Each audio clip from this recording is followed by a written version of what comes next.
I'll be completely honest. The first time I rode a bike like this, I didn't like it. It felt slow and sluggish, and the steering just felt strange.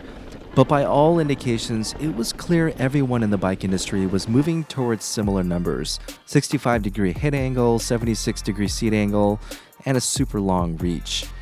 On paper, geometry is nothing more than distances and angles, and most of us don't really understand what the numbers mean. We just know what we feel behind the bars, and I wasn't sure if I'd ever get used to how these modern bikes feel. After all, I felt so connected to my 4-year-old Yeti that it became an extension of my body during rides, and to me, it never felt short, high, or steep. But then I did it. I bought myself a modern-day enduro bike, not to replace the Yeti, but to complement it.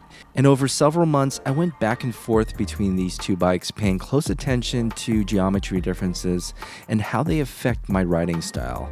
So here it is. Here's what I learned after riding a modern day bike for an extended period of time.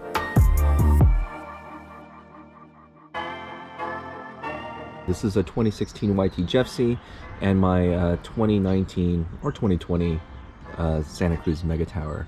Looking at them side by side, the differences are pretty obvious.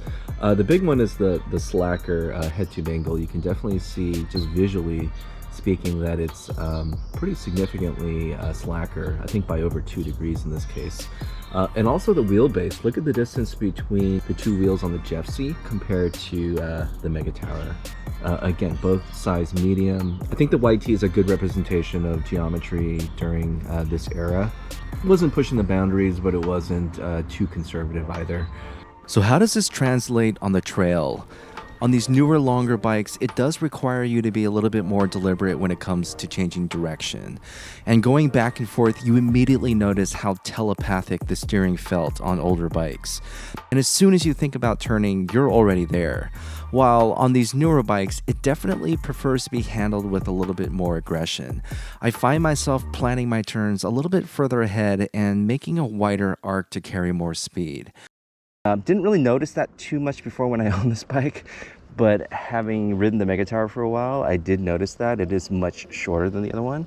The other thing that I noticed is how much more precise this bike is. Maybe that has something to do with the steeper head tube angle, but the 51mm offset fork, I can just place this bike exactly where I want it without even thinking about it. It's just kind of telepathic. And I think some of the newer bikes feel or lack that sensation a little bit. You know, it's not like you're flying off the trail or anything, but it does take a more conscious effort to lean the bike into turns, whereas with this kind of bike, you can just kind of like think about turning, and by the time you think about it, you're already there. Now, one thing worth calling out is how much lower to the ground the Mega Tower feels. Despite having more travel, the bike has a much lower standover height, and it's certainly noticeable. While this increases the risk of pedal strikes, I find it helps with the overall body position, especially during those corners. It does feel like I'm a little bit more centered and inside the bike rather than perched on top.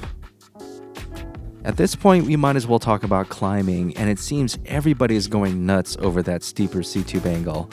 Now granted, taller riders who have their seats all the way up will benefit more from this evolution, but in my opinion, it's not as game-changing as many make it out to be. And I think it's because a steeper C-tube angle counteracts a lot of the drawbacks of a bike with a slacker head tube angle. But these older bikes aren't as slack anyway, so as long as you're not 6'4", I think moving your seat forward on the rails goes a long way in making the C-tube angle feel steeper. Now don't get me wrong, steeper C-tube angles are a good thing, but it's not enough for me to consider ditching a bike for a new one. It's also worth mentioning that bikes in general have gotten a bit heavier in this generation, partly due to the fact that bikes have become longer, more people are upsizing, and I think generally speaking, less people are counting grams these days while prioritizing performance and durability. So what's my take after going back and forth between these two generation bikes? And like with anything, it's all about what you've adapted to. The more I rode my Mega Tower, all of the complaints I had with the bike with these numbers started to slowly drift away. But not only that, but I started to appreciate the calmness and stability that these numbers bring to the table. When going back to my Yeti, it definitely felt awkward, short, and perched up high. But guess what? After a few hours, I'm right back to where I was, and I'm reminded just how fun these bikes are.